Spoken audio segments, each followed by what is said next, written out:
Kanpur commissionerate police को बड़ी कामयाबी हाथ लगी है। 1,27,00,000 की साइबर ठगी का भांडाफोड़ किया। सरदार के भेष में छिपे आरोपी को पुलिस ने मुंबई से गिरफ्तार किया है। पुलिस ने भारत सरकार के डेटा की मदद से पूरा खुलासा किया। फर्जी दस्तावेजों पर बैंक खाते खुलवाकर करोड़ों ठगी करने वाला अभियुक्त महराज अंसारी गिरफ्तार किया गया है।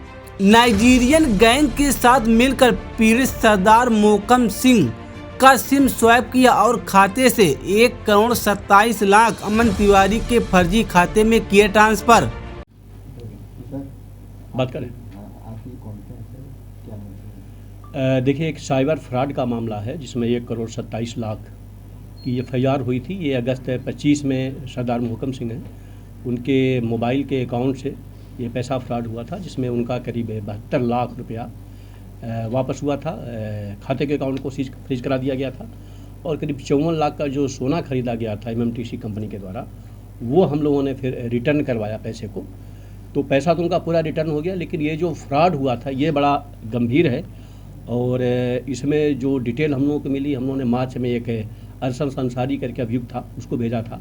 6 महीने तक हमारी टीम लगी रही, कोई लीड नहीं मिल रहा था। फिर फाइनली जो भारत सरकार का पोर्टल है, वहाँ से हम लोगों ने कुछ डाटा कलेक्ट किया। हमारी टीम में जो पुनीत हैं सब इंस्पेक्टर और इनकी पूरी टीम ने, इंस्पेक्टर हमारे सतीश पूरे लगे रहे और ADCP लगी रही। फाइनली उसके आधार पे हम लोगों ने मार्च में अरशद को गिरफ्तार किया। उसके बाद हमारी टीम मुंबई गई, लेकिन जो मेन अक्यूज था महराज अंसारी, वो फरार हो गया था। फिर हमारी टीम एक हफ्ता से वहाँ पे डेरा डाले हुए थे। नंबरों के आधार पे, मुखबिर के आधार पे, बाकी डिटेल के आधार पे फाइनली उसको अरेस्ट किए हैं और उसको लेकर के आए हैं ट्रांजिट रिमांड पे मुंबई से। आज उसको जेल भेजा जा रहा है। उसने जो बातें बताई है, इसने रेवाड़ी में भी 2021 में अपराध किया था और इसमें 2 नाइजीरियन गैंग के लोग हैं, वो इसमें शामिल हैं। इसमें जो प्राइमरी हम लोग जाँच कर रहे हैं, इसमें हम लोग को जो कंपनी है वोडा, उस पर भी डाउट हो रहा है, क्योंकि जिस तरीके का अपराध हुआ है वो बगैर कंपनी के जानकारी के या कंपनी के सपोर्ट के संभव नहीं हो सकता है, क्योंकि ये तथ्य पहले हम लोग की जानकारी में नहीं था। तो हमारी टीम उस पर भी काम कर रही है। पूरी टीम को मेरे द्वारा 25,000 रुपये का इनाम दिया गया है। ये बहुत ही एक तरीके से डिटेक्टिव क्राइम था और जिसको टीम ने वर्कआउट किया। पुलिस कमिश्नर साहब ने फर्स्ट डे से ही इसको वर्कआउट करने के लिए लगाया था और जो वादी मुकदमा है CP सर से भी मिलते रहे, हम लोग से भी मिलते रहे। फाइनली टीम को ये सफलता मिली। आरोपी ने क्या बताया, कैसे अपराध करने का तरीका क्या था? ये बेसिकली बहुत ही टेक्निकली है और ये सभी को जानना चाहिए कि जब आपकी सिम अगर कहीं बंद हो रही है, ब्लॉक हो रही है, तो वो कहीं अपराध में तो नहीं यूज हो रही।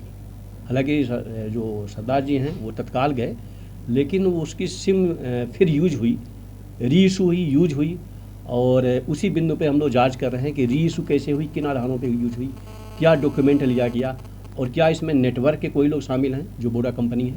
और हम लोगों ने ऊपर भी उनसे मेल मांगा है और जब इस पर हम लोगों ने डिटेल स्टडी किया तो इस तरीके के 2 और केस इसी गैंग से मिले हम लोगों को।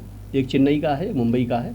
तो वहाँ पे हालांकि मुकदमा लिखा गया, उसका इससे कोई डायरेक्ट नहीं है, लेकिन जहाँ पे लिखा गया हमारी टीम उनको इन्फॉर्म कर रही है कि वो भी इसमें रिमांड लें और अपने केस को वर्कआउट करें। सर, जो ये फर्जी दस्तावेज बनाते थे KYC करने के लिए बैंक में खाते जो खुलवाते थे और सर जो ये सेम स्वैप करते थे, इसमें और भी लोग की मिली भगत और सर ये लोग मैंने कहा ना कि जो कंपनी है उसको इस बात को देखना चाहिए, क्योंकि अगर हम एक नॉर्मल आदमी जाते हैं तो हमारा अंगूठा भी लिया जाता है, ID ली जाती है, आधार ली जाता है।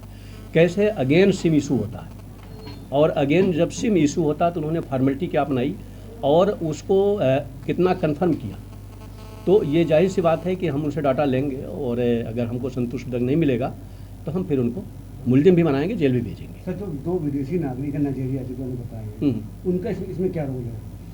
नहीं, वो लोग बेसिकली जो इनका जो डाटा है ईमेल से, जैसे तमाम बड़े बड़े जो कंपनी कारोबारी हैं वो अपना बहुत सा कारोबार तो ईमेल के थ्रू करते हैं। तो ईमेल को हैंग करते हैं, ईमेल से डाटा लेते हैं, फिर डाटा के आधार पे फिर वो स्टडी करते हैं कि किस सिम से या किस मोबाइल नंबर से कारोबार चल रहा है और उसी आधार पे फिर उसको सिम को वो शिप करते हैं और अगेन इशू कराते हैं। फिर उसके आधार पे उनके बैंक के अकाउंट को साफ करते हैं। तो विदेशी नागरिक तो नाइजीरियाई में आपने बताया नहीं, वो डाटा देते हैं ना, वो बेसिकली वो डाटा आपको पता होना चाहिए कि जो साउथ अफ्रीका है, नाइजीरिया विशेष करके, वहाँ पे आज से 10 साल पहले भी और अभी भी ईमेल को हैक करने का, ईमेल से फ्रॉड करने का एक बड़ा गैंग है वहाँ पे।